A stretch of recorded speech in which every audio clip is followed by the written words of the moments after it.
Hehe. Kat sini je satu-satunya tempat dalam hotel ni yang kau boleh merokok dan minum kan? Saya datang sini sebab nak ambil papa. Apa yang kau nak buat sebenarnya kat bandar ni? Wah, terima kasih. Tak guna. Memo apa yang kau pegang tu? Mestilah tak. Mengancam aku ya? Weh, dalam memo tu mesti dia ada tulis, aku ni jenis yang akan lawan balik kalau kena terancam kan? Saya ambil je kek ni. Kau baru perasan? Ada apa ni Kak Ran? Kak Ran ada dengan Emilio? Macam tengah berseronok je dia orang ni. Wah, sedapnya. Yalah kot.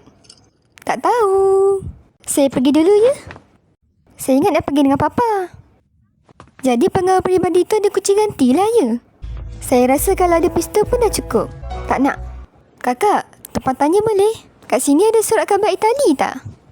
Tak apalah. Terima kasih ya kak. Wah, papa dah buat benda bukan-bukan lah kat kawan-kawan saya. Pencuri! Tengok ni, ada maklumat pasal Luciano lah.